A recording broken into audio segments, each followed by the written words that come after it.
Hello all, welcome to real estate vertical selection. మనం first సెషన్లో terminology తెలుసుకున్నాము. ఇప్పుడు వర్టికల్ సెలెక్షన్ గురించి తెలుసుకుందాం. వర్టికల్ సెలెక్షన్ అంటే మీనింగ్, మనం రియల్ ఎస్టేట్ బిజినెస్లో ఏ ఫీల్డ్కి వెళ్ళాలి అంటే రెసిడెన్షియల్లో వెళ్ళాలి, లేకపోతే అఫోర్డబుల్ హౌసింగ్లో వెళ్ళాలా, లేకపోతే ఆస్పిరేషనల్ హౌసింగ్లో వెళ్ళాలా, ఇట్లా అంటే డిఫరెంట్ కైండ్స్ ఆఫ్ మనం డివైడ్ అయిపోయింది అనమాట. అంటే ఒక్కొక్క ఏరియా ఒక్కొక్క రకంగా డివైడ్ అయింది. రియల్ ఎస్టేట్ ఏజెంట్స్ చాలామంది రియల్ ఎస్టేట్ బిజినెస్ చేస్తూ ఉంటారు. ఆ చేసేటప్పుడు చాలామందికి మంచి కనెక్టివిటీ కొన్ని రెసిడెన్షియల్ మీద ఉండొచ్చు, కొంతమందికి కమర్షియల్ మీద ఉండొచ్చు, కొంతమందికి అగ్రికల్చర్ మీద ఉండొచ్చు. సో దీన్నే వర్టికల్ అనమాట. వర్టికల్ అంటే మీనింగ్, మనం ఏదైతే రియల్ ఎస్టేట్లో పర్టికులర్ ఏరియాని సెలెక్ట్ చేసుకుంటామో దాన్నే వర్టికల్ సెలెక్షన్ అంటాం అన్నమాట. రెసిడెన్షియల్లో వచ్చేసి అఫోర్డబుల్ హౌసింగ్. రెసిడెన్షియల్లో అఫోర్డబుల్ హౌసింగ్ యొక్క మీనింగ్ ఏంటంటే, గవర్నమెంట్ కూడా ప్రధానమంత్రి ఆవాస్ యోజన అనే ఒక స్కీమ్ ఇచ్చింది.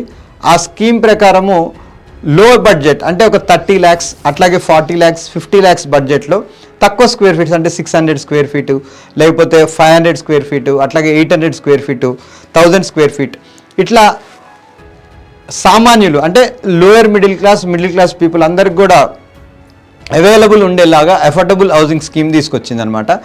రియల్ ఎస్టేట్ ఏజెంట్స్ అందరూ కూడా అఫోర్డబుల్ హౌసింగ్ మీద వర్క్ చేసేటోళ్ళు కూడా చాలామంది ఉంటారు. అట్లాగే ఆస్పిరేషనల్ హౌసింగ్ అంటే కొంచెం అఫోర్డబుల్ హౌసింగ్ కంటే కొంచెం ఒక లెవెల్ ఎక్కువ అనమాట. అంటే మంచిగా అపార్ట్మెంట్స్లో ఒక లగ్జరీ ఫెసిలిటీస్ ఉండటము, అవన్నీ కూడా చూసుకుంటూ ఉంటారనమాట. నెక్స్ట్ వచ్చేసి సెమీ లగ్జరీ అంటే మిడిల్ క్లాస్ ఏదైతే అపార్ట్మెంట్స్ ఉన్నాయో అపార్ట్మెంట్స్ అంటే కొంచెం విల్లాస్ టైప్ అనమాట. ఆ విల్లాస్ టైప్ని మనం సెమీ లగ్జరీ అంటాం అనమాట. సెమీ లగ్జరీని చూసుకుంటే మీరు విల్లాస్ కానీ ఇవన్నీ కూడా మనకి సెమీ లగ్జరీలో వస్తాయి. నెక్స్ట్ వచ్చేసి హై నెట్వర్త్ ఇండివిజువల్స్ అంటే మార్కెట్లో చాలామంది డబ్బున్న వ్యక్తులు ఉంటారు. ఆ డబ్బులున్న వ్యక్తులు అంటే మీరు హైదరాబాద్ మార్కెట్ చూస్తే విల్లాస్ వచ్చేసి ఆల్మోస్ట్ ఒక 30 crores 40 crores అట్లా కూడా విల్లాస్ వస్తాయి అన్నమాట. అంటే హై నెట్ వర్త్ ఇండివిజువల్స్ అంటే పెద్ద కంపెనీ యొక్క ఓనర్స్, అట్లాగే చాలామంది ఫైనాన్స్ బిజినెస్ చేస్తూ ఉంటారు. వీళ్ళందరినీ కూడా హై నెట్ వర్త్ ఇండివిజువల్స్ అంటారు. అట్లాగే అల్ట్రా హై నెట్ ఇండివిజువల్స్ అంటే హై నెట్ వర్త్ ఇండివిజువల్స్ కంటే కూడా ఇంకా పెద్దవాళ్ళు, మేబీ వాళ్ళకి 1000 కోట్లు, 1500 కోట్లు, 2000 కోట్లు, 5000 కోట్లు, 10,000 కోట్లు కూడా ఉంటాయన్నమాట. సో ఈ రెసిడెన్షియల్లో మీరు అబ్జర్వ్ చేస్తే అఫోర్డబుల్ హౌసింగ్ వచ్చేసి లో అంటే 600 నుంచి అరౌండ్ 800 స్క్వేర్ ఫీట్ లాగా ఉండే అపార్ట్మెంట్స్ని మనం అఫోర్డబుల్ హౌసింగ్ అంటాము. అట్లాగే ఆస్పిరేషనల్ అంటే 1000 నుంచి ఒక 1800 1500 అట్లా దాన్ని ఆస్పిరేషనల్ అంటాం. ఈరోజు సెమీ లగ్జరీ కనుక మీరు అబ్జర్వ్ చేస్తే 3000 స్క్వేర్ ఫీట్, 4000 స్క్వేర్ ఫీట్ అట్లా ఉన్నాయి. హై నెట్వర్త్ ఇండివిజువల్స్ని అబ్జర్వ్ చేస్తే వాళ్ళు ఏదైతే ఒక డీల్ చేశారనుకోండి, సపోజ్ మనం హైదరాబాద్ మార్కెట్నే చూద్దాం, డిఎస్ఆర్ అని ఉంది. ఆ డిఎస్ఆర్ అనే కంపెనీ వాళ్ళు 15,999 స్క్వేర్ ఫీట్ అపార్ట్మెంట్స్ కడుతున్నారు. ఆబ్వియస్గా మనకి 2% మార్కెట్ షేర్ అంటే మార్కెట్ రేట్ ఏదైతే ఫ్లాట్ అమ్ముతామో అమ్మిన తర్వాత 2% షేర్ వస్తుంది మనకి. ఆ 2% షేర్ రావడానికి మీరు ఆ అపార్ట్మెంట్ ఒక ప్రైస్ కనుక చూస్తే 15,000 స్క్వేర్ ఫీటు ఇంటూ 1500 అంటే ఆల్మోస్ట్ 20-25 crores ప్రాపర్టీ. ఒక్క డీల్ చేశారంటే మీకు సింపుల్గా ఒక 50 lakh rupees కమిషన్ వస్తుంది అనమాట. సో అట్లాంటి ఇండివిజువల్స్ కూడా ఉంటారు. అది సెలెక్ట్ చేసుకునేటప్పుడు చాలా జాగ్రత్తగా సెలెక్ట్ చేసుకోవాలి. నెక్స్ట్ వచ్చి అఫోర్డబుల్ హౌసింగ్లో మనకి వాట్ ఈజ్ అఫోర్డబుల్ హౌసింగ్, మనం ఇందాక చెప్పుకున్నట్టు అఫోర్డబుల్ హౌసింగ్ క్రైటీరియా ఏంటంటే ప్రైస్ పాయింట్. వీళ్ళు ఒక 25% నుంచి 30% of the tier 1 city prices అనమాట. అంటే ప్రైస్ పాయింట్ మెయిన్ అంటే టైర్ 1 చూస్తే మనం హైదరాబాద్, బెంగళూరు, ముంబై, ఢిల్లీ, కోల్కతా ఇవన్నీ కూడా టైర్ 1 సిటీస్. ఈ టైర్ 1 సిటీస్లో ఈ అఫోర్డబుల్ హౌసింగ్స్ అన్నీ ఒక 50 lakhs అపార్ట్మెంట్ ఉందనుకోండి, ఆ 50 lakhs అపార్ట్మెంట్కి మనం ఒక 25 to 30% తక్కువ ఉంటుంది. అంటే మనం ఇందాక చెప్పుకున్నట్టు 30-35 lakhs రేంజ్ అపార్ట్మెంట్స్ అనమాట. లొకేషన్ వచ్చి ఇవి మనం అనుకున్నట్టు సిటీ సెంటర్లో అంటే హైటెక్ సిటీ, బంజారా హిల్స్, కుకట్పల్లి, దిల్సుఖ్ నగర్ అట్లా ఆ ఏరియాలో దొరకవు. వాళ్ళు అక్కడ నుంచి సుమారు 40 అలాగే 30 to 40 kilometers వెళ్ళాలి. ఆ 30 to 40 kilometers సపోజ్ మనం చూస్తే ఇప్పుడు చౌటుప్పల్, లేదంటే సంగారెడ్డి, లేదంటే మనకి షాద్ నగర్ అట్లాంటి దూరం ఏరియాస్ వెళ్తే కనుక మనకి ఆ రేట్లో దొరుకుతాయి. అఫోర్డబుల్ హౌసింగ్ చేసే బిజినెస్ మొత్తం అక్కడ చూస్తారనమాట. లివబిలిటీ అంటే అక్కడ మంచి స్కూల్స్ ఉండటము, అట్లాగే ట్రాన్స్పోర్టేషన్ ఫెసిలిటీ ఉండటము, అట్లాగే షాపింగ్కి దగ్గర ఉండటము, అట్లాగే హాస్పిటల్స్ దగ్గర ఉండటం, ఇవన్నిటిని కూడా లివబిలిటీ ఆ ఏరియాని మనం చెక్ చేసుకుంటాం. లోకల్ ట్రాన్స్పోర్ట్ కనెక్టివిటీ చూస్తాం దానిలో. అట్లాగే డైలీ నీడ్స్ అంటే ఇమీడియట్గా ఏదైనా షాపింగ్ చేయాలి, ఒక సూపర్ మార్కెట్ దగ్గర ఉందా, లేకపోతే ఒక కిరాణా స్టోర్ దగ్గర ఉందా, అట్లా చూస్తామన్నమాట. నెక్స్ట్ వచ్చేసి సెక్యూరిటీ అంటే వెదర్ ఆ ఏరియాలో ఏమైనా సెక్యూరిటీ ఇష్యూస్ ఉన్నాయా, సెక్యూరిటీ ఇష్యూస్ ఉంటే మన నియర్ బై పోలీస్ స్టేషన్స్ కానీ ఆ కమ్యూనిటీ ఎట్లా ఉంది అవన్నీ కూడా చెక్ చేసుకోవాలి మనం. ఫస్ట్ హోమ్, ఈ అఫోర్డబుల్ హౌసింగ్లో చాలామంది కూడా కస్టమర్స్ ఫస్ట్ హోమ్ బయర్స్ ఉంటారు. ఎందుకంటే వాళ్ళ లైఫ్లో ఎర్నింగ్ స్టార్ట్ చేసిన తర్వాత వాళ్ళకి వస్తుంది ఒక 60,000 అరౌండ్ 70,000 శాలరీ వస్తుంది. జనరల్గా ఎట్లా ఉంటుందంటే ఎంతైతే శాలరీ వస్తుందో ఆ శాలరీలో మనం 50% ఆఫ్ ద అమౌంట్ మన అపార్ట్మెంట్ కొనడానికి యూజ్ చేయడానికి బ్యాంక్స్ కూడా పర్మిషన్ ఇస్తాయి. అంటే ఒక 60,000 శాలరీ వాళ్ళకి 30 lakhs 35 lakhs అపార్ట్మెంట్ చాలా అఫోర్డబుల్గా ఉంటుంది అనమాట. వాళ్ళందరూ కూడా ఫస్ట్ హోమ్ బయర్స్ అయి ఉంటారు వాళ్ళు మొత్తం కూడా. నెక్స్ట్ వచ్చి అఫోర్డబుల్ హౌసింగ్లో అడ్వాంటేజెస్ ఏంటంటే మనకి mass sale 30 to 35 lakhs budget కనుక మీరు అబ్జర్వ్ చేస్తే చాలామందికి పర్చేసింగ్ ఆప్షన్స్ చాలా ఉంటాయి అన్నమాట. అంటే ఒక 35 lakhs ఉందనుకోండి, ఈరోజు ఎవరైనా కానీ ఒక 5 to 8 lakh రూపీస్ ఖచ్చితంగా సేవింగ్స్ ఉంటాయి. ఎందుకంటే మార్కెట్ ట్రెండ్ ప్రకారం చూస్తే 5 లక్షల నుంచి 10 లక్షల రూపాయలు డౌన్ పేమెంట్ చేసే హౌసింగ్స్ మొత్తాన్ని కూడా మనం అఫోర్డబుల్ హౌసింగ్ కింద చూస్తాము. అట్లాగే బిల్డర్స్ ఏదైతే కడతారో 30 నుంచి 35 లక్షల్లో వాళ్ళు అఫోర్డబుల్ హౌసింగ్ కింద పెట్టేసి విపరీతంగా అంటే చాలా వందల ఫ్లాట్స్ని అమ్ముతారనమాట. అట్లా మాస్ సేల్ ఉంటుంది, మంచి ప్రైజింగ్కి వస్తుందన్నమాట. లో ఎక్స్పెన్సెస్, లో మ్యాటింగ్ ఎక్స్పెన్సెస్ అంటే మనం 1000 square feet ఉండదండి, 600 అరౌండ్ 750 అట్లా చిన్నది అంటే కంఫర్టబుల్గా ఉండేలాగా ఉంటుందన్నమాట. నెక్స్ట్ వచ్చి లిమిటెడ్ గెట్ ఆడియన్స్ అంటే మీనింగ్ చాలామంది అవకాశం ఉంటుంది కానీ కొందరికే ఆపర్చునిటీ ఉంటుంది. సపోజ్ ఇప్పుడు ఒక 1000 flats కడుతున్నారు బిల్డరు, ఎవరైతే ముందు స్టెప్ వేస్తారో అంటే ఇది కొనేద్దామని అనుకుంటారో అనుకొని స్టెప్ తీసుకున్న వాళ్ళకే దొరుకుతుంది అనమాట మనకి.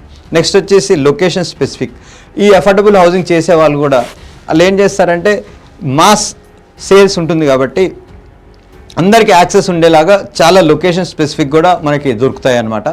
సెలెక్టెడ్ లొకేషన్ వైజ్ ప్రాజెక్ట్స్ అంటే ఆ లొకేషన్ ఏదైతే ఉంటుందో ఆ లొకేషన్ని మనం సెలెక్ట్ చేసుకునేటప్పుడు చాలా మంచిగా చెక్ చేసుకోవాలి, చాలా వైజ్ డెసిషన్ తీసుకోవాలి దానికి. నెక్స్ట్ వచ్చి లిమిటేషన్స్, దీనిలో ఉన్న లిమిటేషన్స్ అంటే ప్రాబ్లమ్స్ అనుకోవచ్చు, లేదంటే యాక్సెసిబిలిటీ లేని ఏంటి అని మనం ఇక్కడ గమనిస్తే B+ డెవలపర్స్ అంటే డెవలపర్స్ ఉంటారు కానీ ఓకే ఏదైతే ప్రైజ్ ఇస్తున్నాం దానికి ఒక క్వాలిటీ రేంజ్లో వస్తుందన్నమాట. నెక్స్ట్ వచ్చేసి లీగల్ ఆబ్లిగేషన్స్, మేబీ ఏమన్నా ఉంటే లీగల్ ఆబ్లిగేషన్స్ కూడా ఉండొచ్చు కానీ ఈరోజు రెరా వచ్చిన తర్వాత లీగల్ ఆబ్లిగేషన్స్ అనేది చాలా తక్కువైపోయినాయి. ఆ లీగల్ ఆబ్లిగేషన్ మన రియల్టర్స్ ఎవరైనా ఒక బిల్డర్ దగ్గర పోయిన తర్వాత వాళ్ళ ప్రొఫైల్ చెక్ చేసుకోవాలి, ప్రొఫైల్ చెక్ చేసుకొని వాళ్ళ పాస్ట్ ప్రాజెక్ట్స్ ఏం చేశారు, అక్కడ వాళ్ళ కస్టమర్స్ యొక్క ఫీడ్బ్యాక్ ఏంటి, వీళ్ళు పర్ఫెక్ట్గా డెలివర్ చేశారా లేదా, పర్ఫెక్ట్గా డెలివర్ చేయకపోతే మనం ఆ స్టెప్ వేయకపోవటం మంచిది. సో మీరు ఎప్పుడైనా ఒక బిల్డర్ దగ్గర పోయిన తర్వాత సార్ మీ పాత అపార్ట్మెంట్స్ ఏదైతే ఉన్నారో వాళ్ళ కస్టమర్స్ మేము వాళ్ళతో మాట్లాడి ఫీడ్బ్యాక్ తీసుకోవచ్చా, లేదా మీరైతే ల్యాండ్స్ డెవలప్ చేస్తారో ఆ ల్యాండ్ లార్డ్ని అడిగేసి వాళ్ళ ఫీడ్బ్యాక్ మీరు తీసుకోవచ్చు అని అడగొచ్చు. అదే మంచి బిల్డర్ అయితే ఆటోమేటిక్గా ఇస్తాడు, మీరు దాన్ని కూడా మీరు తెలుసుకోవచ్చు. అట్లాగే హై లీడ్ క్లోజర్ టైం ఏంటంటే హై లీడ్ చాలామంది ఉంటారు కాబట్టి ఆ క్లోజర్ టైం అనేది చాలా అంటే ఇప్పుడు ఒక 100 మంది వచ్చేస్తారు మేము కొనేస్తామని అంటారు, ఆ కొనేస్తామని అన్న తర్వాత ఆ లీడ్స్ మాత్రం హై ఉంటుంది, క్లోజర్కి మాత్రం కొంచెం టైం పడుతుంది. ఎందుకంటే అఫోర్డబిలిటీ అదైతే 35 lakhs అంటే 30 lakhs నుంచి 35 lakhs ఉంటుంది కాబట్టి అంత ఫాస్ట్ డెసిషన్ తీసుకోవడానికి కూడా కొంతమంది ఇబ్బంది పడుతూ ఉంటారు. రిస్క్ ఆఫ్ ఫీ అంటే మేబీ ఒకసారి ఏమన్నా అవుతే ఏదన్నా ఇబ్బంది కూడా పడే అవకాశం ఉంటుంది. సో దాన్ని బట్టి జాగ్రత్త చూసుకోండి. బట్ ఇదివరకు ఉండదు కొంచెం, ఇప్పుడైతే రెరా వచ్చిన తర్వాత అట్లాంటి ప్రాబ్లం అయితే లేదు. లిమిటెడ్ రిఫరెన్స్ మోడల్, ఇట్లాంటి అపార్ట్మెంట్స్ చాయిస్ ఏదైతే వస్తుందో ఆ చాయిస్ వచ్చేది కూడా ఏదో ఒక రిఫరెన్స్ ద్వారా వస్తుందండి. మార్కెట్ ద్వారా కూడా రావచ్చు, రిఫరెన్స్ ద్వారా కూడా వస్తుంది. కానీ ఒక లో వాల్యూమ్ అనేది చాలా తక్కువ ఉంటుంది కాబట్టి అఫోర్డబుల్ హౌసింగ్ ఏదైతే వర్టికల్ మనం తీసుకుంటామో తీసుకున్న తర్వాత చాలా అలర్ట్గా ఉండాలి. అలర్ట్గా ఉండే ఆ ఇన్వెంటరీ కూడా చాలా తక్కువ ఉంటుంది అనమాట. కానీ మన కస్టమర్స్ ఎవరైతే ఉన్నారో వాళ్ళకి చాలా అఫోర్డబుల్గా ఉంటుంది అనమాట. అంటే మీరే ఆలోచించండి, ఒక 30 lakhsలో అపార్ట్మెంట్ వచ్చింది అనుకోండి, మనం ఎంతమంది తీసుకోవడానికి రెడీ ఉంటాం? 30 to 35 lakhs అనేది చాలా రీజనబుల్ ప్రైస్ అనమాట. దాన్ని ఈజీగా మనం తీసుకోవడానికి అవకాశం ఉంటుంది. నెక్స్ట్ వచ్చేసి మనం ఇందాక చెప్పుకున్న ప్రకారం అఫోర్డబుల్ హౌసింగ్ అయిపోయింది. ఇప్పుడు మనం ఆస్పిరేషనల్ హౌసింగ్కి వెళ్దాం. ఆస్పిరేషనల్ హౌసింగ్ యొక్క ఉద్దేశం ఏంటంటే లొకేషన్ Tier 1, Tier 2 సిటీస్లో ఉంటాయి ఇవి కూడా. నెక్స్ట్ వచ్చేసి price points depends upon the market. అంటే బంజారా హిల్స్ ఇది లగ్జరీ.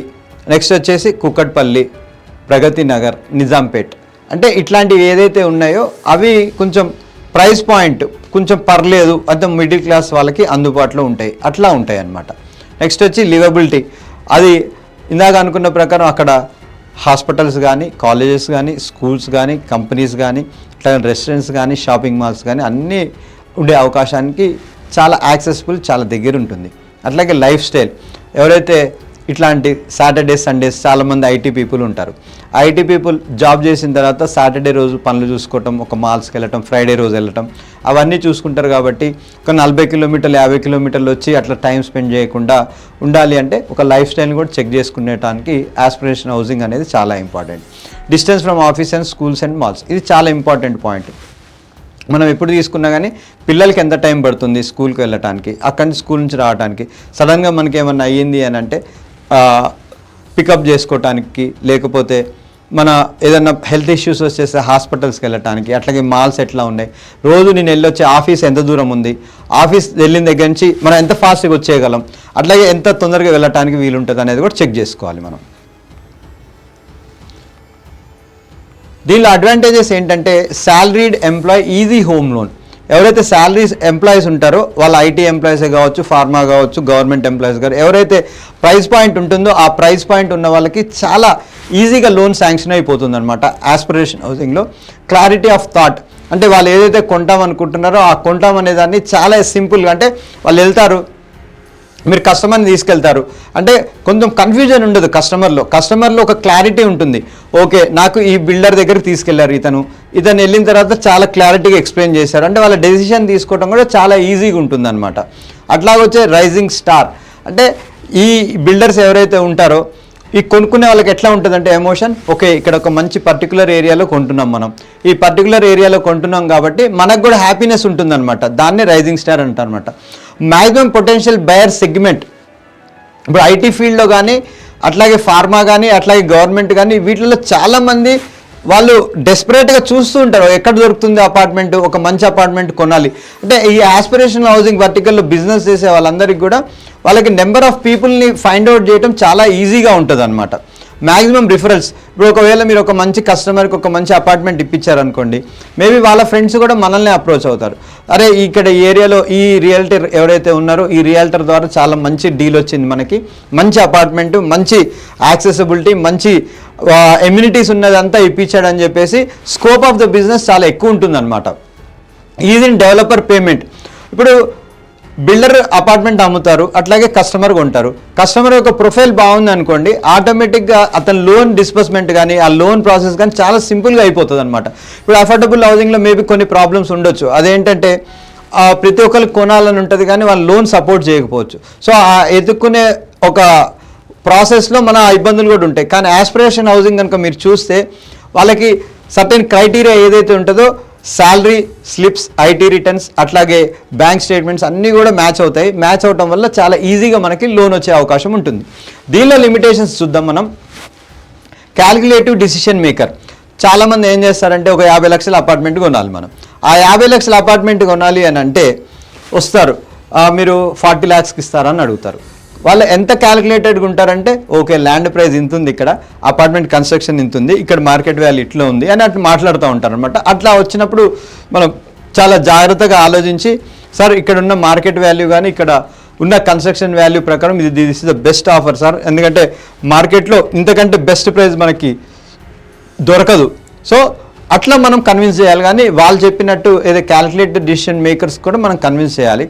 హై కన్జ్యూమర్ ఎక్స్పీరియన్స్, అంటే మీరు కనుక కొన్ని డీల్స్ అబ్జర్వ్ చేస్తూ ఉంటే కస్టమర్ వస్తారు, అపార్ట్మెంట్ చూస్తారు, మళ్ళీ వాళ్ళకి కావాల్సిన వ్యక్తులను తీసుకొని వస్తారు, చూసిన తర్వాత ఇమీడియట్గా వాళ్ళ ఎక్స్పీరియన్స్ చాలా హై ఉండేటట్టు మనం ఎక్స్పెక్ట్ అనేది వాళ్ళ ఎక్స్పెక్టేషన్స్ని మీట్ అవ్వాలి ఖచ్చితంగా.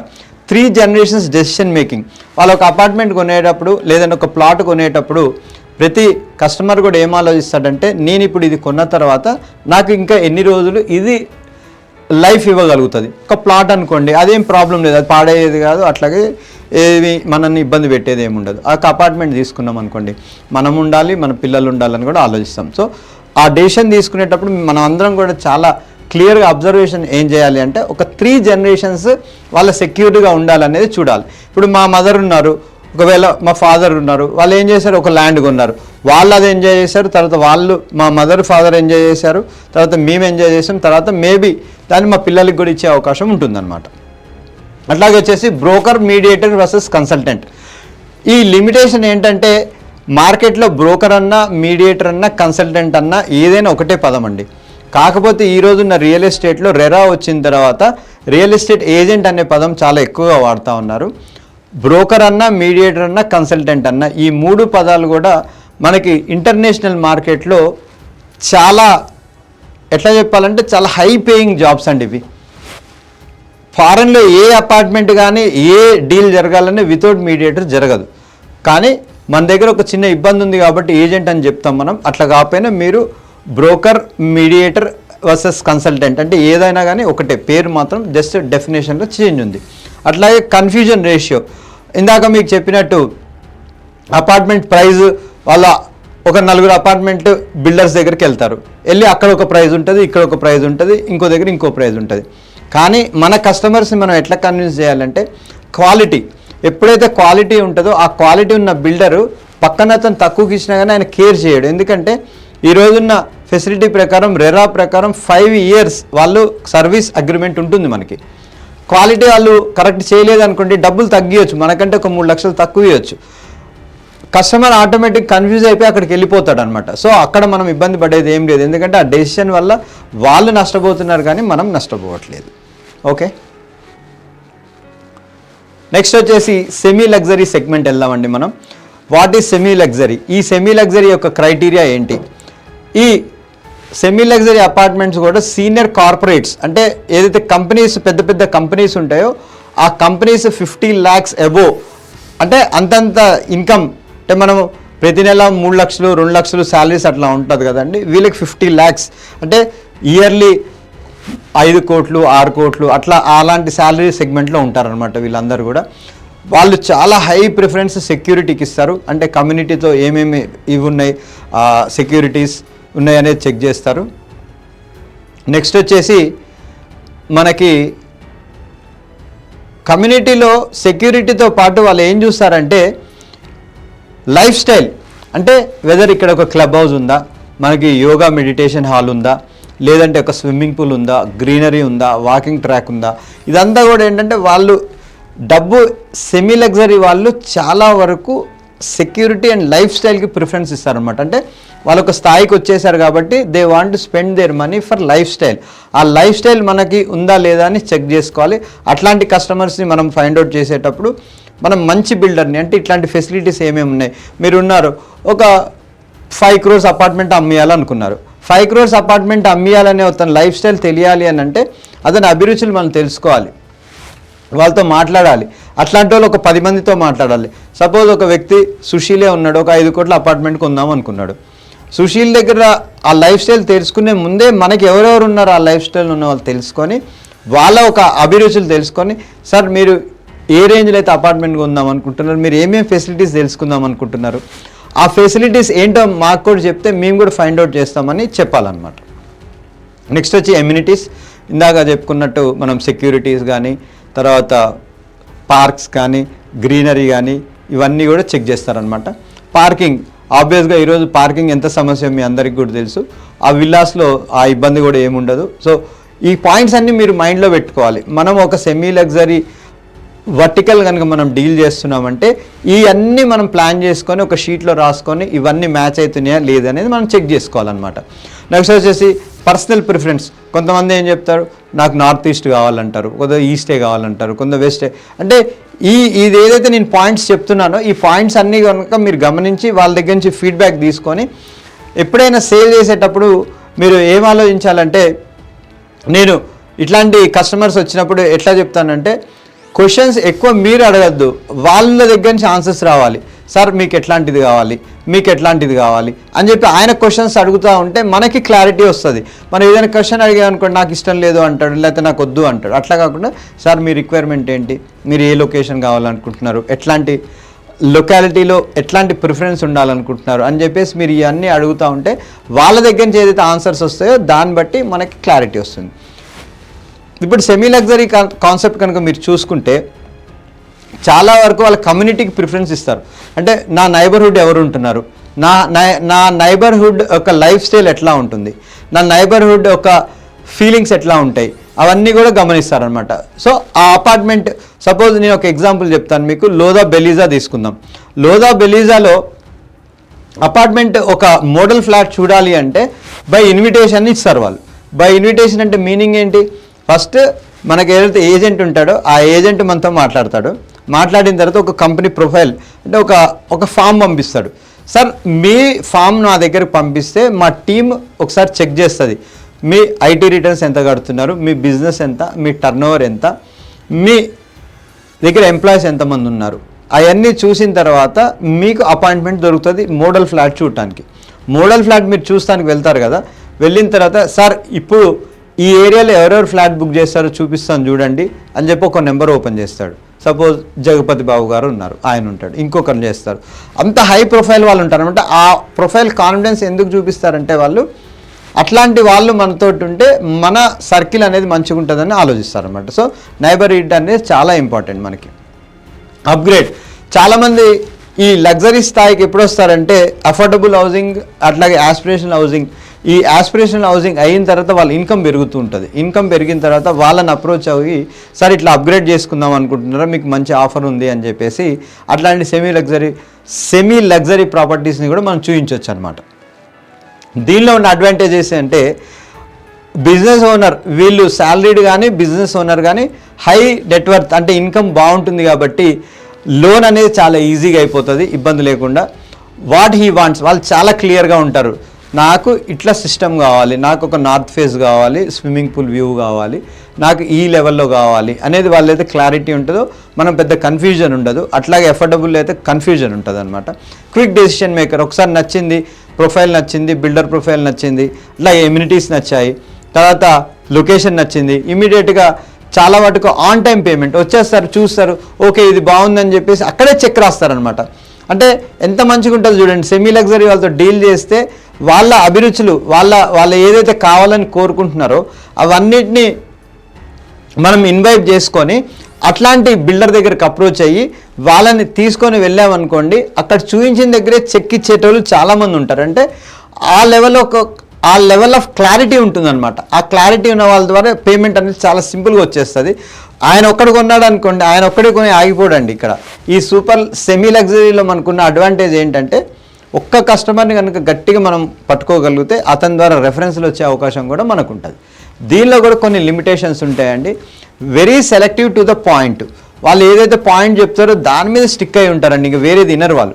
Reaching them is difficult. అంటే వాళ్ళ కనెక్షన్ మనకు దొరకాలి అంటే చాలా కష్టపడాలి. అంటే ఏదో మనం వెళ్ళి ఒక అఫోర్డబుల్ హౌసింగ్ అతన్ని కలిసినట్టు, అట్లాగే మన ఆస్పిరేషనల్ హౌసింగ్ వాళ్ళని కలిసినంత అంత ఈజీ ఉండదు, కానీ ఖచ్చితంగా దొరుకుతుంది chance.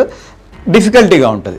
High value on presentation, వాళ్ళని కన్విన్స్ చేయాలి అంటే ఎప్పుడైతే మనం ఉంటుందో సేల్ చేసేటప్పుడు కన్విన్సింగ్ అనేది ఉండకూడదండి సేల్లో. ఎప్పుడైనా కానీ ఒక ప్రాపర్టీ మనం చూపిస్తూ ఉంటే ఆ ప్రెజెంటేషన్ ఇంపార్టెంట్ అన్నమాట.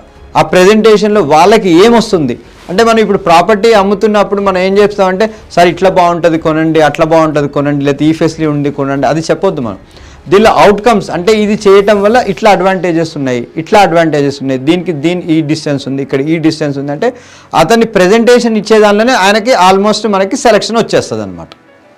నెక్స్ట్ వచ్చేసి హై నెట్వర్త్ ఇండివిజువల్స్, అట్లాగే అల్ట్రా హై నెట్ ఇండివిజువల్స్ని చూద్దాము. వాళ్ళ కెపాసిటీ వచ్చేసి హై ప్రొఫైల్ అనమాట. వాళ్ళు ఇండస్ట్రియలిస్ట్ అయి ఉంటారు, అట్లాగే పిఈ ఫండ్స్ అంటే వీళ్ళు ప్రైవేట్ ఈక్విటీ ఫండ్స్ ఉంటాయన్నమాట, చాలా పెద్ద పెద్ద కంపెనీస్ వాళ్ళు ఉంటారు. అట్లాగే ప్రొఫెషనల్స్ ఉంటారు. ప్రొఫెషనల్స్ అంటే చాలా హై కేటగిరీ అనమాట వాళ్ళు. నెక్స్ట్ వచ్చేసి high end people. High end అంటే వాళ్ళ దగ్గర ఎంప్లాయీస్ 2000 మంది ఎంప్లాయీస్, అంటే ఇంతకంటే పెద్దవాళ్ళు ఉండరండి. ఇప్పుడు high net worth individuals, ultra high net individuals అంటేనే వాళ్ళు చాలా పెద్ద ప్రొఫైల్స్ అనమాట. ఇన్వెస్టర్స్ కానీ ఎన్ఆర్ఐస్, నాన్ రెసిడెన్షియల్ ఇండియన్స్ అంటే చాలామంది బయట కంట్రీస్ నుండి మన దగ్గర ఇన్వెస్ట్మెంట్ చేస్తూ ఉంటారు. చాలామంది బిజినెస్ పీపుల్ కూడా ఇన్వెస్ట్ చేస్తారు. వీళ్ళందరూ కూడా లగ్జరీ ఏదైతే వర్టికల్ ఉంటుందో దాన్ని ట్రై చేస్తూ ఉంటారు. దీని క్రైటీరియా మనం అబ్జర్వ్ చేస్తే వాళ్ళు లొకేషన్ చూస్తారు, లైఫ్ స్టైల్ చూస్తారు, అట్లాగే పిరల్ ప్రిఫరెన్స్ అంటే ఎంత ప్రిఫరెన్స్ ఉంటుంది దీనివల్ల అనేది కూడా చాలా చెక్ చేస్తారు వాళ్ళు. దాంతో బిల్ట్ టు స్యూట్ వాళ్ళ ప్రొఫైల్ ఏదైతే ఉంటుందో, నాకు ఇట్లా ఒక 10,000 square yards 10,000 square feets apartment villa అట్లా ఉండాలి, ఆ రేంజ్ ఉంటేనే నేను తీసుకుంటా అంటారు. ఆ బిల్ట్ అనేది చాలా ఎక్స్క్లూజివ్గా ఉండాలి. ఎక్స్క్లూజివిటీ అంటే మీనింగ్ ఏంటంటే, ఎక్స్క్లూజివిటీలో మీనింగ్ ఒకటే, అతనున్న ఇల్లు ఆన రేంజ్ అంటే అక్కడ దాకా వెళ్ళామంటే ప్రతి ఒక్కళ్ళు చాలా బాగుంది అనే ఫీలింగ్లో ఉండాలి. ఎందుకంటే కొన్ని క్రోడ్స్ ఆఫ్ రూపీస్ వాళ్ళు ఖర్చు పెడతారు దాని మీద. అట్లాగే service orientation, exclusive service orientation. ఆ ఏరియాలో వాళ్ళ అపార్ట్మెంట్ తీసుకుంటే ఏం ఫెసిలిటీస్ ఉన్నాయి, వాళ్ళకి రీచబుల్లో ఉన్నారా లేదా, ఎవరైతే మేడ్స్ ఉంటారో వాళ్ళందరూ కూడా అది కూడా చెక్ చేసుకుంటారు. నెక్స్ట్ వచ్చేసి మనం ఈ అడ్వాంటేజెస్ ఏంటంటే, అట్లాంటి వాళ్ళు దొరికితే, నేను ఇందాక మీకు చెప్పినట్టు ఒక 30 crores ప్రాపర్టీ అమ్మారనుకోండి, మనకు వచ్చే కమిషన్ 60 lakhs. 60 lakhs అనే పదము నేను ఇప్పుడు చెప్పడానికి చాలా ఈజీగా ఉండొచ్చు, కానీ చాలామంది లైఫ్లో 6 lakhs కూడా రీచ్ కాలేరండి. కాకపోతే ఆ హై నెట్వర్త్ ఇండివిజువల్స్ని ఫైండ్ అవుట్ చేయడం చాలా ప్రాబ్లం. దాన్ని ఎంత పొటెన్షియల్ ఉండాలంటే మనకి అంత పొటెన్షియల్ ఉండాలి వాళ్ళని రీచ్ కావడానికి. అంటే ఏదో ఒక నార్మల్ రియల్ ఎస్టేట్ ఏజెంట్కి వెళ్ళిపోయి కలిస్తే వాళ్ళకి కుదరదు. వాళ్ళది ఎంతో ఎక్స్పీరియన్స్డ్ ఉండి, వాళ్ళ ఒక లాయల్టీ ఎవరైతే మనకి ఒక్కసారి పరిచయం అయ్యారనుకోండి, వాళ్ళు ఇంకా వేరే వాళ్ళ దగ్గరికి వెళ్ళారు, ఎందుకంటే ఒక క్లారిటీ వచ్చేస్తుంది వాళ్ళు. అట్లాగే ఆ విల్లాస్ కానీ ఆ అపార్ట్మెంట్స్ కానీ లగ్జరీ చూపించిన తర్వాత క్విక్ డెసిషన్ తీసుకుంటారు వాళ్ళు, లేట్ చేయరు. సెల్ఫ్ ఫండ్ అంటే ఆ సెల్ఫ్ ఫండ్ అనేది అవుతుందో వాళ్ళ ఓన్గా ఉంటాయి అవి, దాన్ని బట్టే కొనేసుకుంటారు. Very high consultancy fees. ఇందాక చెప్పినట్టు మనం ఒక 30 కోట్ల అపార్ట్మెంట్ అమ్మితే వాళ్ళు క్లియర్గా చెప్తారు. ఇప్పుడు చాలామంది మార్కెట్లో మీరు అబ్జర్వ్ చేస్తూ ఉంటారు, రియల్ ఎస్టేట్ పొటెన్షియల్ ఎంత పెద్దది అంటే, ఇప్పుడు అమెరికన్ ప్రెసిడెంట్ ఎవరైతే మన ఇక్కడ చాలా హై కన్సల్టెన్సీ ఫీజు ఉంటుందండి. వెరీ హై కన్సల్టెన్సీ అంటే మనం ఒక 60 lakhs దాకా కమిషన్, అంటే 30 crores అపార్ట్మెంట్ తీసుకుంటే మనకి 60 lakhs దాకా వస్తుంది. అంటే అది అంత ఈజీ టాస్క్ కాదు, కానీ చాలామంది సంపాదిస్తూ ఉంటారు. మీరు ఒకవేళ ట్రంపే తీసుకోండి, మార్కెట్లో ఎవరైతే రియల్ ఎస్టేట్ ఏజెంట్స్ ఉన్నారో యూఎస్లో కూడా ప్రెసిడెంట్ ఆఫ్ అమెరికానే రియల్ ఎస్టేట్ బిజినెస్ చేసి, అట్లాగే ఏజెంట్ లాగా చేసి, కన్సల్టెన్సీగా చేసి అట్లా క్రోర్స్ ఆఫ్ రూపీస్ సంపాదించాడు. సో మనకు కూడా అవకాశం ఉందన్నమాట దాని మీద. దీనిలో ఒక వచ్చిన లిమిటేషన్ చూస్తే, చాలా సోఫిస్టికేటెడ్ కావాలనుకుంటారు, అది రీచ్ కావాలి, అబ్స్ట్రాక్ట్ చాలా క్లియర్ ఉండాలనుకుంటారు. లెట్ టైం ఫర్ క్లోజర్, ఇమీడియట్గా క్లోజ్ చేయడానికి కొంచెం తక్కువ ఛాన్సెస్ ఉంటాయి, కానీ దీనిలో నెట్వర్క్ కనెక్ట్ చాలా ఇంపార్టెంట్ అనమాట. కమర్షియల్ స్పేసెస్ చూద్దాం. ఇప్పుడు ఈ వర్టికల్స్లో మనం రెసిడెన్షియల్ అనేది కంప్లీట్ చేసాం. ఇప్పుడు రెసిడెన్షియల్ వచ్చేసి affordable housing, aspirational housing, semi luxury, అట్లాగే లగ్జరీ. ఇప్పుడు కమర్షియల్ వచ్చేసింది. కమర్షియల్ వచ్చేసి ఆఫీస్ స్పేస్.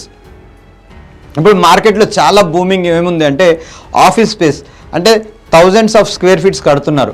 ఒకప్పుడు మనకి హైదరాబాద్లో ఎఫ్ఎస్ఐ లేదు, ఈరోజు ఎఫ్ఎస్ఐ ఉంది. అంటే ఒక 1 acre మీరు కనుక అబ్జర్వ్ చేస్తే almost 3 lakhs 4 lakhs square feet కూడా పర్మిషన్ వస్తుంది. ఒక కమర్షియల్ స్పేస్ వెళ్ళాం మేము, వాళ్ళది ఉన్నది 4 acres ల్యాండ్, వాళ్ళకి పర్మిషన్ వచ్చేసి 12 lakhs స్క్వేర్ ఫీట్స్ వచ్చిందండి. అంటే ఆ కమర్షియల్ స్పేస్ డీల్ చేసే దానిలో కూడా కమిషన్ చాలా బాగుంటుంది.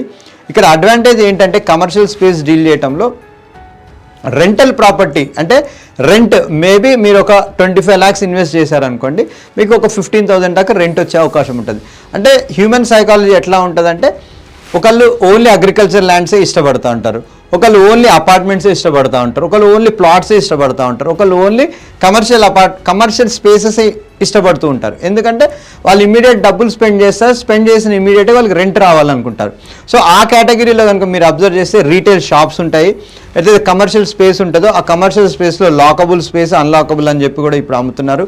లాకబుల్ అంటే కనుక మొత్తం మనకే ఓనర్షిప్ ఉంటుంది, అన్లాకబుల్ అంటే బిల్డర్ ఎవరైతే ఇస్తారో మీరు అబ్జర్వ్ చేస్తూ ఉంటే 1000 square feets, 5000 square feet, even 100 square ఫీట్లు కూడా అమ్ముతున్నారండి.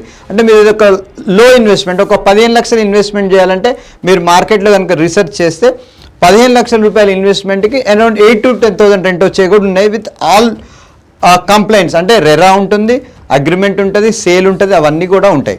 అట్లాంటి వర్టికల్ కూడా మనకు ఉందన్నమాట అవకాశం. షోరూమ్ అండ్ F&Bs ఉంటాయి. అట్లాగే ఫ్రాక్షనల్ ఇన్వెస్ట్మెంట్ అంటే ఒక ప్రాపర్టీ ఉంటుంది, ఆ ప్రాపర్టీని ఒక 2 crores కొందాం అనుకోండి. ఆ 2 crores కొనేటప్పుడు వాళ్ళు ఏం చెప్తారంటే ఓకే మనం ఒక 10 మంది కలుద్దాము, 10 మంది కలిసి ఒక 20 లక్షలు పెట్టుకుందాము, 20 లక్షలు పెడితే 2 crores అవుతుంది. సో ఫ్రాక్షనల్ ఇన్వెస్ట్మెంట్ అంటే ఒకటే ఒక 1000 స్క్వేర్ ఫీట్స్లో తలా 100 గజాలు తీసుకుంటారనమాట. అట్లా ఫ్రాక్షనల్ ఇన్వెస్ట్మెంట్ చేసే వాళ్ళు కూడా చాలామంది ఉంటారు. అట్లాంటి గ్రూప్ని కూడా మనం ట్యాప్ చేయొచ్చు. నెక్స్ట్ వచ్చేసి ఈ మధ్య కోవర్కింగ్ స్పేసెస్ బాగా వచ్చాయి, వీవర్క్ చూసాము. అట్లాగే చాలా కంపెనీస్ ఏం చేస్తున్నాయంటే స్పేస్ కడుతున్నాయి, రెంట్కి ఇచ్చేస్తున్నాయి. అట్లాంటి స్పేసెస్ కూడా మనం చూపించవచ్చు.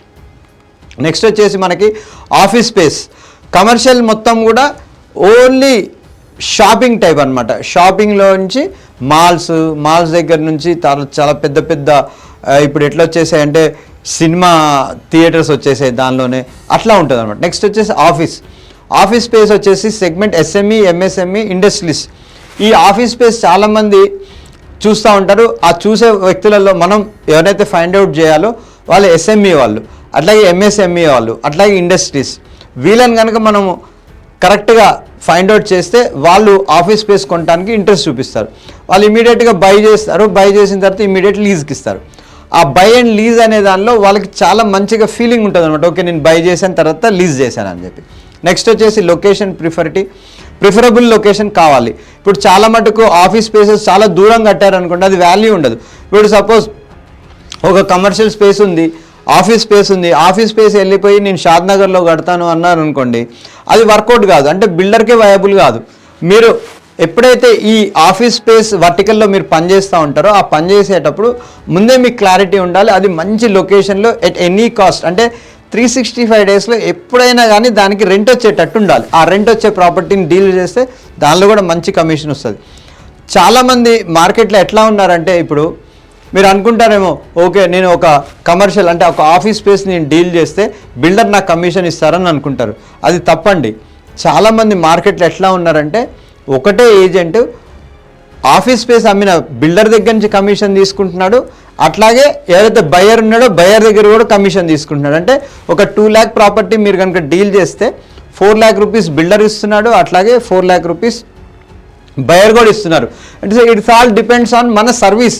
మనం అట్లా వాళ్ళని ఎట్లా మోటివేట్ చేస్తున్నాం, వాళ్ళకి ఎట్లా అవుట్కమ్ ఇస్తున్నాం, వాళ్ళకి ఎట్లా ప్రాఫిట్స్ ఇస్తున్నాం అనేది డిసైడ్ అయ్యే దాని మీద ఇది డిపెండ్ అయి ఉంటుంది అనమాట. As per the specifications plug and play. ఇప్పుడు మార్కెట్లో చాలా కంఫర్టబుల్గా ఎట్లా ఉందంటే ప్రతి ఒక్కరు ప్లగ్ అండ్ ప్లే ఆఫీస్ని కొందామని చూస్తున్నారు. ప్లగ్ అండ్ ప్లే అంటే ఇదివరకు ఒక ఇన్వెస్ట్మెంట్ ఉండేది, ఒక ఆఫీస్ సెటప్ చేస్తే క్యాబిన్స్ సెటప్ చేయాలి, క్యూబికల్ సెటప్ చేయాలి, తర్వాత కనెక్షన్స్ ఇవ్వాలి, ఇవన్నీ. ఇప్పుడు అట్లంతా ఏం కాకుండా direct plug and play offices వస్తున్నాయి. దాన్ని బట్టి అది ఏ లొకాలిటీలో ఉంది ఎట్లా ఉందని చూసుకోవాలి.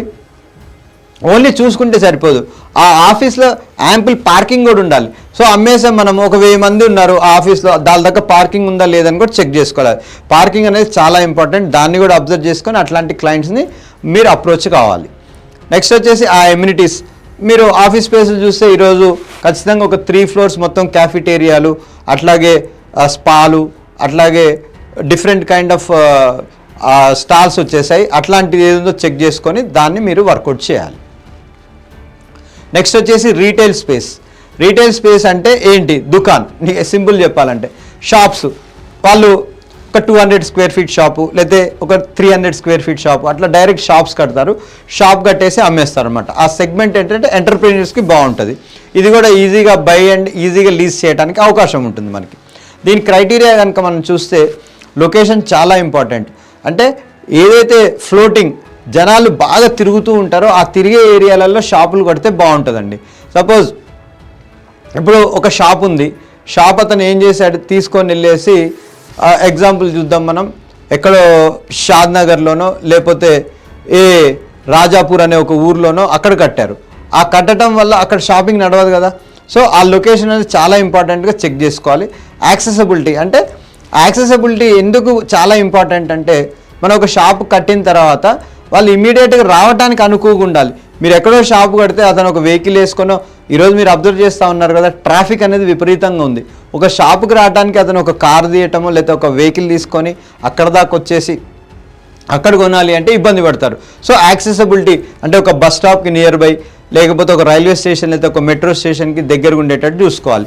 ఎప్పుడైనా కానీ ఒక రీటైల్ షాప్ మీరు కొనాలి అని అన్నప్పుడు, మీరు ఒక ఏజెంట్గా బయర్కి చెప్పాలి అనేటప్పుడు ఫ్రంటేజ్ చాలా ఇంపార్టెంట్ అండి. మీరు అబ్జర్వ్ చేస్తే షాప్స్ ఏదైతే రోడ్డుకి ప్యారలల్గా ఉంటాయో ఆ షాపులలో చాలా ఎక్కువ బిజినెస్ జరుగుతుంది. కొంతమంది ఏం చేస్తారంటే ఫస్ట్ ఫ్లోర్ నుంచి షాపులు అమ్ముతారు.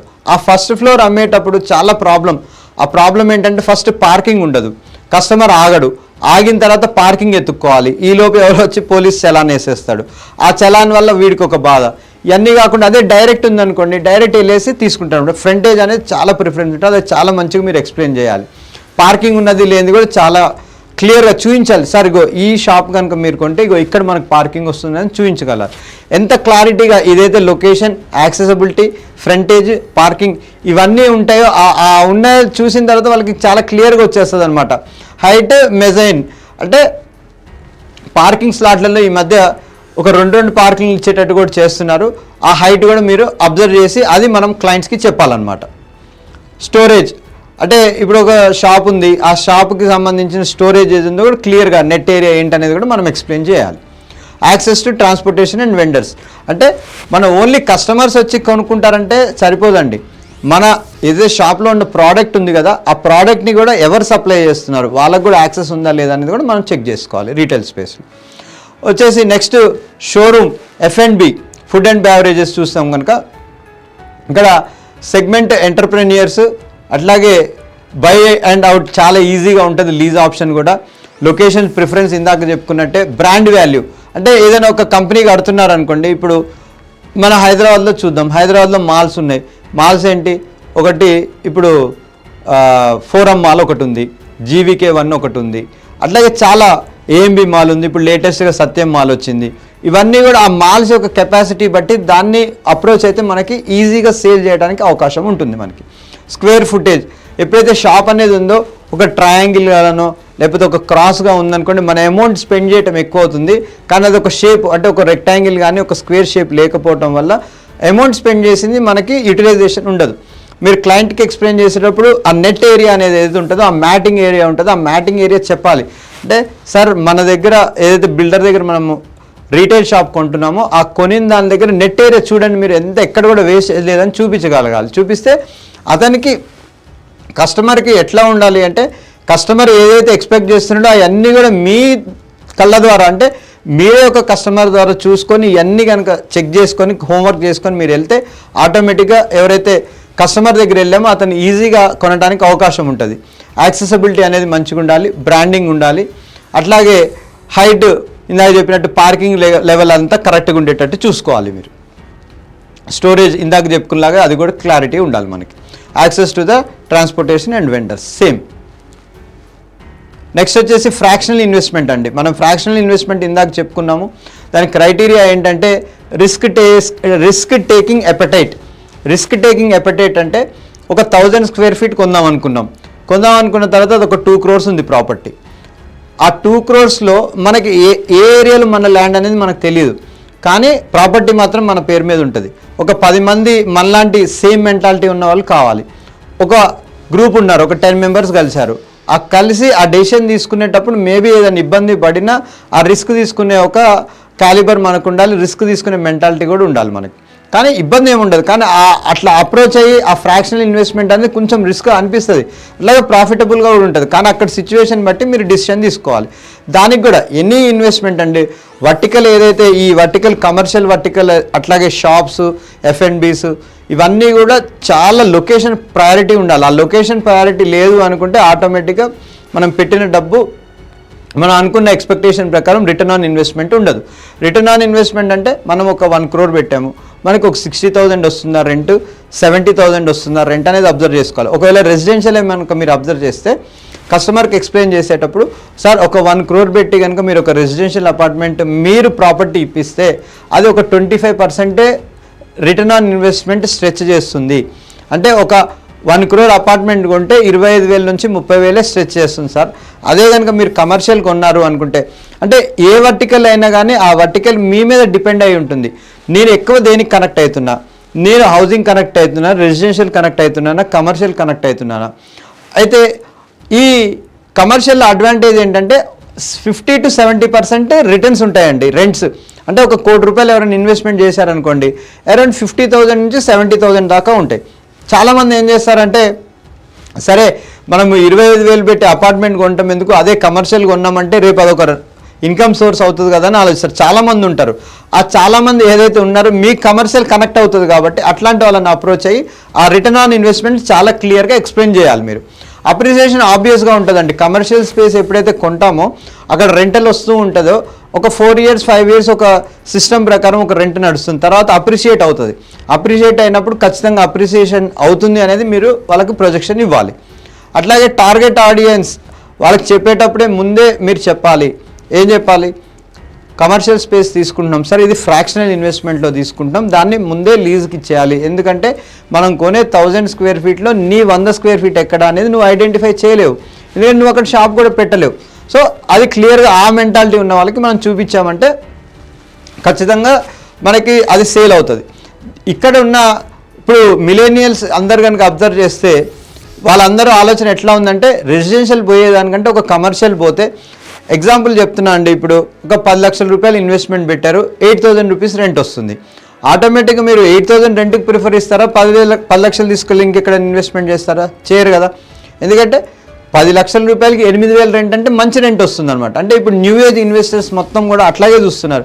ఇప్పుడు మార్కెట్లో చాలా ఆప్షన్స్ వచ్చినాయి. అంటే మీ అఫోర్డబిలిటీ పెట్టి you can invest 10 lakh rupees, అంటే ఒక 10 లక్షల రూపాయలు పెడితే 7,000 రెంట్ వచ్చే దగ్గర నుంచి చూస్తే 1 కోటి రూపాయలు పెడితే 70,000 రూపాయలు రెంట్. జస్ట్ ఒక ఫ్రేమ్ వర్క్ చెప్తున్నాను నేను. మేబీ 5 కోట్లు పెట్టచ్చు, 10 కోట్లు పెట్టచ్చు. కానీ ప్రతి ఒక్కరికి కూడా మీరు మోటివేట్ చేసేటప్పుడు, సార్ ఒక 15 లక్షల రూపాయలు ఇన్వెస్ట్మెంట్ పెట్టండి, మీకు మినిమం 12,000 11,000 రెంట్ వస్తుంది కమర్షియల్స్లో. సరే 10 లక్షలే ఉన్నాయి అంటున్నారు కదా, 10 లక్షలు పెట్టండి, 7,000 రూపీస్ రెంట్ వస్తుంది అనే ఆప్షన్ చాలా ఎక్కువ ఉంది. ఎందుకు ఎక్కువ ఉంది అంటే, అపార్ట్మెంట్స్ మీరు చూస్తే మినిమం 50 lakhs నుంచి పైనే ఉన్నాయి, 50 lakhs కంటే తక్కువ లేదు. పోనీ అట్లా చేసుకొని ఒక 60 లక్షలు పెట్టి ఒక అపార్ట్మెంట్ కొన్నారనుకోండి, అది కూడా 15,000 రెంట్ వస్తుంది. కానీ 60 లక్షల రూపాయలు నేను చెప్పిన ప్రకారం ఒక 8,000 రెంట్ వస్తుంది అనుకోండి, ఎలా అంటే 48,000 దాకా వస్తుంది కదా. సో న్యూ ఏజ్ వాళ్ళు చాలామంది ఒక రిటర్న్ ఆన్ ఇన్వెస్ట్మెంట్ రెంటల్గా వస్తే బాగుండని చూస్తున్నారు. అది చాలా పెద్ద మార్కెట్ ఉంది, దాన్ని మీరు చెక్ చేసుకుంటే చాలా మంచి సేల్స్ మనం చేయొచ్చు. నెక్స్ట్ వచ్చి కోవర్కింగ్ స్పేస్. ఈ కోవర్కింగ్ స్పేస్ కూడా బిల్డర్స్ ఇప్పుడు కట్టేటప్పుడు డైరెక్ట్ చెప్తున్నారు వాళ్ళు, సార్ ఈ కంపెనీ ఏదైతే మనం బిల్డింగ్ కడుతున్నామో ఈ బిల్డింగ్ మొత్తం స్టార్టప్స్ వాడతారు. ఇక్కడ కొత్త జనరేషన్ ఏదైతే లేటెస్ట్ జనరేషన్ ఉందో వాళ్ళు వచ్చేసి ఇక్కడ స్టార్టప్స్ పెట్టుకొని, మీరు టీ హబ్ చూశారు, అట్లాగే మార్కెట్లో కోవర్కింగ్ స్పేసెస్ చాలా వచ్చేసినాయి.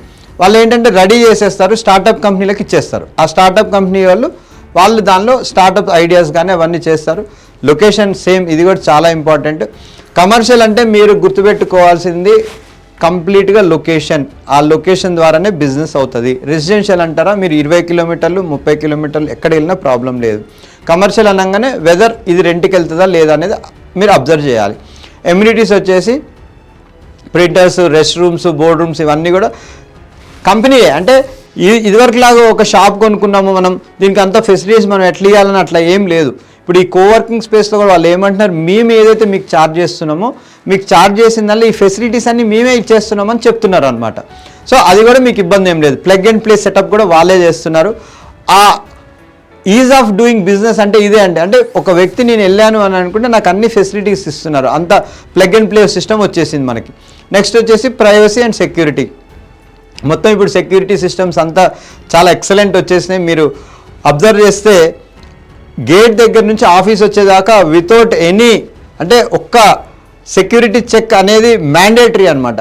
గేట్ దగ్గర సెక్యూరిటీ ఉంటుంది, లిఫ్ట్ దగ్గర ఉంటుంది, మన ఆఫీస్లో ఉంటుంది. ఆ ఫెసిలిటీస్ అన్నీ ఉన్నాయని చెప్పాలంటే మన ప్రాపర్టీకి ఎట్టి పరిస్థితుల్లో మనకి ఇబ్బంది లేదు అని చెప్పాలన్నమాట. ఇప్పుడు ల్యాండ్ దగ్గరకు వద్దాం. అంటే రెసిడెన్షియల్ అయిపోయింది, అట్లాగే కమర్షియల్ అంటే ఆఫీస్ స్పేసెస్ అయిపోయినాయి, కమర్షియల్ స్పేసెస్ అయిపోయినాయి, రీటైల్ స్పేసెస్ అయిపోయినాయి. ఇప్పుడు ఒక ల్యాండ్ని ఎట్లా ఇన్వెస్ట్ చేయాలి? ఈ టైప్స్ ఆఫ్ ల్యాండ్స్లో 2 రకాలు ఉంటాయండి. ఇప్పుడు దాకా మనం చూసిన వాటిల్లో రెసిడెన్షియల్లో అఫోర్డబుల్, ఆస్పిరేషనల్, సెమీ లగ్జరీ చూసాము. అట్లాగే ఆఫీస్ స్పేస్, కమర్షియల్ స్పేస్లో మాల్స్ చూసాము, కోవర్కింగ్ స్పేస్ చూసాము, రీటైల్ షాప్స్ చూసాము. ఇవన్నీ కూడా కమర్షియల్ సెగ్మెంట్లో వస్తాయి. ఇంకా ఒక ఏరియా ఉందండి మనకి, ఒక వర్టికల్ సెలెక్ట్ చేసుకోవడానికి. రెసిడెన్షియల్ వర్టికల్ చూసాం, మనం కమర్షియల్ వర్టికల్ చూసాం. ఇప్పుడు నెక్స్ట్ వచ్చేసి మనం ల్యాండ్ వర్టికల్ చూద్దాం. ఈ ల్యాండ్ వర్టికల్ ఎట్లా ఉంటుంది? టైప్స్ ఆఫ్ ల్యాండ్స్లో ఎక్కడ మనం ఇన్వెస్ట్ చేయొచ్చు. ఒకటి వచ్చేసి అగ్రికల్చర్ ల్యాండ్ అంటే దీన్ని ఒక పొలం లాగా, అంటే ఒక వ్యవసాయం చేయడానికి, ఒక ఫామ్ హౌస్ కట్టుకోవటానికి, ఏదన్నా మనకి వీకెండ్స్ కానీ అట్లా వెళ్ళేసి అక్కడ పంటలు పండించుకోవడానికి ఉపయోగించే ల్యాండ్స్. ఈ అగ్రికల్చర్ ల్యాండ్స్ కూడా మీరు కొనే ముందు ఒక లీగల్ టెక్నికల్ మొత్తం చెక్ చేసుకోవాలి. చెక్ చేసుకొని ఆ అగ్రికల్చర్ ల్యాండ్స్ సిటీకి ఎంత దూరంలో ఉన్నాయి, ఆ దూరం అనే డిస్టెన్స్ కస్టమర్స్కి కన్వీనియన్స్గా ఉందా లేదా. ఒకప్పుడు చూద్దాం మనం సదాశివపేట ఎగ్జాంపుల్ చూద్దాం, షాద్నగర్ చూద్దాం, అట్లాగే మన తూప్రాన్ టువర్డ్స్ నాగ్పూర్ హైవే చూద్దాం, రామోజీ ఫిలిం సిటీ వైపు చౌటుప్పల్ చూద్దాం. ఇవన్నీ కూడా ఒక 50 కిలోమీటర్స్ డిస్టెన్స్లో ఉండేయండి. ఈ అన్నిట్లో కూడా అక్కడ 2012-2013 దాకా కూడా అరౌండ్ 2.5 లాఖే ఉండేది ఎకరం. అంటే ఒక 60 కిలోమీటర్స్ రేంజ్లో 2 నుంచి 3 లక్షల రూపాయలే ఎకరం ఉండేది. ఆ టైంలో అంటే ఇప్పటి నుంచి ఒక 10 ఏళ్ల క్రితం ఆ 2.5 లక్షల రూపాయలు కూడా అక్కడ ఇన్వెస్ట్మెంట్ ఎందుకు చేయటం, మనం అది మన బ్లాక్ అయిపోతుందేమో అనుకునేవాళ్ళు. కానీ అవే ల్యాండ్స్ మీరు ఇప్పుడు అబ్జర్వ్ చేస్తే 50 lakhs అయిపోయినాయి. అంటే 3 లక్షల రూపాయల ప్రాపర్టీ ఈరోజు 50 లక్షల రూపాయలు అయిపోయింది. అంటే ఎన్ని టైమ్స్ పెరిగిందో చూడండి. సో అగ్రికల్చర్ ల్యాండ్స్ కూడా మన యాక్సెసిబిలిటీ బట్టి మీరు ఫైండ్ అవుట్ చేసే కస్టమర్స్ని ఆ అగ్రికల్చర్ ల్యాండ్ రేపు ఫ్యూచర్లో ఎట్లా అప్రిషియేట్ అవ్వబోతుంది. అప్రిసియేషన్ అనేది ఏదో రేపు అయిపోతుంది అని చెప్తే అది నమ్మరు వాళ్ళు. కస్టమర్స్కి క్లియర్గా ఎక్స్ప్లెయిన్ చేయాలి, ప్రొజెక్షన్ ఇవ్వాలి. సార్ సో అండ్ సో ఇయర్లో ఇంత రేట్ ఉంది, సో అండ్ సో ఇయర్లో ఇంత రేట్ ఉంది, ఆ రేటు ఈరోజు ఇక్కడికి ఇట్లా వచ్చింది అని చెప్తే వాళ్ళు ఇంట్రెస్ట్ చూపిస్తారు. సో అట్లాంటివి కూడా మనం చేయడానికి అవకాశం ఉంటుంది. నాన్ అగ్రికల్చర్ వచ్చేసి మనకి రెసిడెన్షియల్. ఈ నాన్ అగ్రికల్చర్లో మనకి ప్లాట్స్ ఉంటాయండి మ్యాక్సిమం. ఆ ప్లాట్స్ ఏదైతే ఉందో ఆ ప్లాట్స్ లొకాలిటీ ఏంటి, వాళ్ళు ఎవరు పర్మిషన్ ఇచ్చారు. ఇప్పుడు ఇదివరకు దాకా మనం ఇంటా ఉండేవాళ్ళం పంచాయతీ పర్మిషన్ అని చెప్పి. పంచాయతీ పర్మిషన్ ఉండేది, మీరు డీల్ చేయొద్దండి. పంచాయతీ పర్మిషన్ అంటే అది ఒక ఇల్లీగల్ ప్లాటింగ్ అవుతుంది అనమాట. మీరు హెచ్ఎండి పర్మిషన్ ఉందా, డిటీసీపీ పర్మిషన్ ఉందా, జిహెచ్ఎంసీ పర్మిషన్ ఉందా. ఆ ప్లాట్లు కొనే వాళ్ళు ఎవరైతే దానికి కనెక్ట్ అవుతూ ఉంటారో ఆ కనెక్ట్ అయిన వాళ్ళని మీరు అప్రోచ్ అయ్యి ఆ రెసిడెన్షియల్ ప్లాట్స్ చూపించాలి. అట్లాగే కమర్షియల్ ప్లాట్లలో కూడా ఉంటుందండి commercial, only apartments commercial space అంటే ఓన్లీ పెద్ద పెద్ద కమర్షియల్ స్పేసెస్, రీటైల్ షాప్స్ అట్లా కాదు. కమర్షియల్ ల్యాండ్స్ అంటే ఏంటంటే హైవే ఫేసింగ్లో ఎంత పెద్ద ల్యాండ్స్ ఉన్నాయి. హైవే ఫేసింగ్ ఎందుకు డిపెండ్ అంటే అది పెట్రోల్ బంక్స్కి ఇస్తూ ఉంటారు, అట్లాగే దాబాస్కి ఇస్తూ ఉంటారు, తర్వాత ఒక షోరూమ్స్కి ఇస్తూ ఉంటారు. అట్లా ల్యాండ్లో కూడా కమర్షియల్ ల్యాండ్ అనేది ఉంటుంది మనకి. నెక్స్ట్ వచ్చేసి ఇండస్ట్రియల్. ఇప్పుడు గవర్నమెంట్ ఏం చేసిందంటే ఇండస్ట్రియల్ క్లస్టర్స్ ఏర్పాటు చేసింది. ఇండస్ట్రియల్ క్లస్టర్స్ అంటే మన దండు మల్కాపూర్ ఒకటి ఉంది, పాసమైలారం ఒకటి ఉంది, జీనోమ్ వ్యాలీ ఒకటి ఉంది. అంటే ఏ ఏరియాకి సంబంధించిన ఇప్పుడు ఫార్మా సిటీ వచ్చేసింది. ఇవన్నీ కూడా ఫస్ట్ డిజైన్ చేసేసి ఈ ఏరియాలో చూపిస్తున్నారు. సో అట్లాంటి ల్యాండ్స్ కొనే వాళ్ళు కూడా ఉంటారు, వాళ్ళని కూడా అప్రోచ్ అవ్వాలి. ఇప్పుడు ఫార్మా సిటీ 19,000 acres ఉంది. 19,000 acresలో గ్రీన్ ఫార్మా ఇండస్ట్రీలోనే ప్రపంచంలో లేని ఫార్మా సిటీ, ఒక గ్రీన్ ఫీల్డ్ ఫార్మా సిటీ అని పెట్టారు. అట్లాంటి దగ్గర ల్యాండ్ ఇప్పియాలి అనుకోండి. చాలామందికి అరే అట్లాంటి ఏరియాలో మన ఫాదర్స్ కానీ మన ఫాదర్స్ కానీ ఎన్నో ల్యాండ్స్ చూసుంటారు, వాళ్ళు కొనలేదు అది. కానీ మనకు ఒక ఫీలింగ్ ఉంటుంది, అరే అప్పుడే మనకు అది తెలుసుంటే మనం కొనుక్కునే వాళ్ళం కదా, మిస్ అయిపోయాం అనుకుంటాం. కానీ ఇప్పటికి కూడా ఈ రెసిడెన్షియల్ కానీ కమర్షియల్ కానీ ఇండస్ట్రియల్ ల్యాండ్స్ కొనేవాళ్ళు చాలామంది ఉన్నారండి మార్కెట్లో. ప్రాబ్లం వల్ల ఏంటంటే కరెక్ట్ ఎవరైతే కన్సల్టెంట్ రియల్ ఎస్టేట్ కన్సల్టెంట్ ఉన్నారో అతను మంచిగా ఎక్స్ప్లెనేషన్ చేసి ఆ ప్రాజెక్ట్ ఒక మంచి ఫలితాలు అంటే what are the results they are going to get, అంటే ఇట్లాంటి ల్యాండ్స్ తీసుకుంటే ఏం అవుట్పుట్ వస్తుందని చెప్పలేని పరిస్థితి ఉంది. కాబట్టి చాలామంది రియల్ ఎస్టేట్ ఏజెంట్లు అది సక్సెస్ చేయలేకపోతున్నారు. నెక్స్ట్ వచ్చి మనకు ల్యాండ్స్లో వాట్ టు లుక్ ఫర్, ఇది కొనేటప్పుడు మనం ఏం చూడాలి. ఎవరి దగ్గరికి వెళ్తే వాళ్ళ దగ్గరికి వెళ్ళిపోయి మీరు అమ్మేస్తున్నారా అని చెప్పేసి బయర్ని తీసుకొని పోయి వాళ్ళకి అమౌంట్ ఇప్పియొద్దండి. ఒక సెల్లర్ ఒక కలవాలి ఫస్ట్. రియల్ ఎస్టేట్ ఏజెంట్ వెళ్ళి ఒక ఎక్స్ వ్యక్తి ఒక 5 ఎకరాల పొలం అమ్ముతున్నాడు అంటాడు. 5 ఎకరాల పొలం అమ్ముతున్నాడు అంటే డైరెక్ట్ వెళ్ళేసి అతనితో మాట్లాడి ఒక రేట్ ఒకటి ఫైనలైజ్ చేసుకునే ముందు ఓకే అండి మేము అన్ని చెక్ చేసుకుంటామని చెప్పి ఆ చుట్టుపక్కల అంటే ఆ వ్యక్తి యొక్క కమ్యూనిటీలో మనం ఎంక్వైరీ చేయాలి, తప్పులేదు దానిలో. ఎందుకంటే ఒక ప్రాపర్టీ ఎట్లా చేస్తారంటే ఓకే అండి బాగుంది, నేను ఇప్పుడు ఎకరం 1 కోటి రూపాయలు చెప్తున్నాను, 5 ఎకరాలు 5 కోట్లు చెప్తున్నాను అని చెప్తారు. చెప్పిన తర్వాత ఏం చేస్తారంటే మనం ఇందాక చెప్పుకున్నలాగా బయానా లేకపోతే టోకన్ అమౌంట్ ఒక 10 lakhs తీసుకుంటారు. నెక్స్ట్ ఇంకొక ప్రాపర్టీ రియల్ ఎస్టేట్ ఏజెంట్ ఇంకొక వ్యక్తిని తీసుకుంటాడు. అతను వచ్చిన తర్వాత నాది 1,25,00,000 చెప్తాడు. అంటే 1,25 lakhs ఒకవేళ జంప్ అయింది అనుకోండి, ఇతను ఏం చెప్తాడు, నేను ఇయ్యను అని చెప్పేస్తాడు. సెల్లర్ యొక్క క్యారెక్టరు, సెల్లర్ యొక్క క్రెడిబిలిటీ అని చాలా చెక్ చేసుకోవాలండి. ఇట్లా ప్లాట్స్ కానీ ఇవన్నీ కొనేటప్పుడు క్లియర్ టైటిల్ చూసుకోవాలి. హెచ్ఎండి అయినా లేకపోతే జిహెచ్ఎంసీ అయినా డిటీసీపీఆ రెరా ఉందా ఇవన్నీ కూడా ఖచ్చితంగా చెక్ చేసుకోవాలి. చెక్ చేసుకున్న తర్వాతే మీరు కస్టమర్ ద్వారా వాళ్ళకి డబ్బులు ఇచ్చాలి. ఆ కంపెనీలు ఏదైతే ప్లాటింగ్ చేస్తూ ఉంటాయో ఆ ప్లాటింగ్ వెంచర్స్ చాలా క్రెడిబుల్ కంపెనీస్, చాలా మంచి కంపెనీస్ ఉన్నాయి మన దగ్గర. ఆ కంపెనీస్ యొక్క గొప్పతనము, ఆ కంపెనీస్ యొక్క మార్కెట్ షేర్ అంటే వీళ్ళు ఎన్ని రోజులు చేస్తున్నారు, ఎన్ని రకాలైన ప్లాట్స్ అమ్మారు, ఎన్ని వేల ప్లాట్స్ అమ్మారు, అట్లా ఇంకా ఎన్ని వేల ప్లాట్లు వీళ్ళు అమ్మబోతున్నారు అనేది కూడా ఎక్స్ప్లెయిన్ చేస్తే వాళ్ళ కస్టమర్ బేస్, సపోజ్ ఒక కంపెనీ ఉంది, ఒక 5,000 మంది కస్టమర్స్కి అమ్మారు, వాళ్ళు 5,000 మంది కస్టమర్స్కి అమ్మి స్టిల్ ఎగ్జిస్టింగ్ ఉన్నారంటే అది ఒక మంచి కంపెనీ అనేది మనకు అర్థమవుతూ ఉంటుంది. సో అవి చెప్పారంటే మనకి ఈజీగా సేల్ చేయడానికి అవకాశం ఉంటుంది. వీటిల్లో చూసుకోవాల్సింది ఏంటంటే సర్వే కరెక్ట్ చేశారా లేదా, ఆ లివబిలిటీ ఉందా లేదా, వర్కబిలిటీ అంటే మనకు యాక్సెసిబుల్ ఉందా లేదా అనేది కూడా క్లియర్గా చెక్ చేసుకోవాలి. ఈ ఏదైతే ల్యాండ్కి సంబంధించి ఉన్నాయో ఇవన్నీ మీరు బిల్డర్ దగ్గరికి పోయారంటే ఈ రోజున్న మంచి అవకాశం ఏంటంటే బిల్డర్ ఎవరైతే ఉన్నారో వాళ్ళు ఇవన్నీ కూడా గ్రౌండ్ వర్క్ చేసేస్తున్నారండి. చేసేసే వాళ్ళు మనకి రెడీగా విత్ రెరాతోటి ఇస్తున్నారంటే ఏజెంట్ పని ఎంత సింపుల్ అయిపోయింది అంటే ఒకప్పుడు ఒక బిల్డర్ ఒక ప్లాట్ వేస్తే డబుల్ రిజిస్ట్రేషన్ చేసేవాళ్ళు. అంటే ఒక వ్యక్తికి అమ్మేవాడు ఇంకో వ్యక్తికి కూడా ఇంకో నెంబర్ వేసి అమ్మేసేవాడు. అట్లాంటి బాధల్లో ఉండి రియల్ ఎస్టేట్ ఏజెంట్లు కూడా చాలామంది ఇబ్బంది పడ్డారు. ఇప్పుడు ఎంత క్లియర్గా విత్ పర్మిషన్ విత్ రెరా వచ్చింది అనుకోండి, మీకు 90% ఆఫ్ ద వర్క్ బిల్డరే కంప్లీట్ చేస్తున్నాడు. సో మీరు హ్యాపీగా మంచిగా ఏదైతే మన HMDA, GHMC, local authorities, municipalities ఏదైతే డిటీసీపీ పర్మిషన్స్ ఇస్తాయో విత్ రెరా ఉంటాయో ఆ బిల్డర్ని అప్రోచ్ అవ్వండి. అప్రోచ్ అయ్యి కస్టమర్ని తీసుకెళ్లేటప్పుడు వాళ్ళకి అంతా ఎక్స్ప్లెయిన్ చేయండి. చేస్తే ఎట్టి పరిస్థితుల్లో మీకు డీల్ కావడానికి చాలా అవకాశం ఉంటుంది. ఫ్రెండ్స్ చూశారు కదా, ఇప్పుడు మనం ఏదైతే వర్టికల్ సెలెక్షన్ ఉందో ఆ వర్టికల్ సెలెక్షన్ మొత్తం ఉన్న ఏరియా ఒక్కొక్కటి రెసిడెన్షియల్ ఏరియా చూసాం, కమర్షియల్ చూసాం, అట్లాగే ల్యాండ్స్ చూసాం. మీకు ఏది కనెక్ట్ అవుతుంది, మీకు తెలిసిన ఫ్రెండ్ సర్కిల్లో చాలామంది దేనికి ఇంట్రెస్ట్ చూపిస్తున్నారు, ఆ ఇంట్రెస్ట్ చూపించే ఒక వాళ్ళ ప్రాసెస్ బట్టి నాకు కమర్షియల్ ఇంట్రెస్ట్ ఉందనుకో నాకు కమర్షియల్ ప్రాపర్టీయే చెప్పండి, నాకు రెసిడెన్షియల్ ఉందనుకోండి రెసిడెన్షియలే చెప్పండి. మీ టార్గెట్ ఆడియన్స్ అంటే మీ టార్గెట్ కస్టమర్ ఏది ఇంట్రెస్ట్ ఉన్నాడో చూసుకోండి. మీకు ఎక్కువ సంపాదన దేనిలో వస్తుందో చూడండి. చూసి దానికి నేను ఇచ్చిన ప్రయారిటీస్ అట్లాగే నేనైతే సిస్టమ్ మొత్తం ఎక్స్ప్లెయిన్ చేశానో, ఎవరెవరు ఏ క్రైటీరియా చూస్తూ ఉంటారు, ఎవరెవరు ఎట్లా డెసిషన్ తీస్తారో అవన్నీ కూడా మళ్ళీ ఒకసారి మీరు ఈ వీడియోస్తో చూడండి. చూసి కస్టమర్ని అప్రోచ్ అయ్యారంటే ఖచ్చితంగా మీ వర్టికల్ సెలెక్షన్ మీరు ఈజీగా ఫైండ్ అవుట్ చేసుకుంటారు.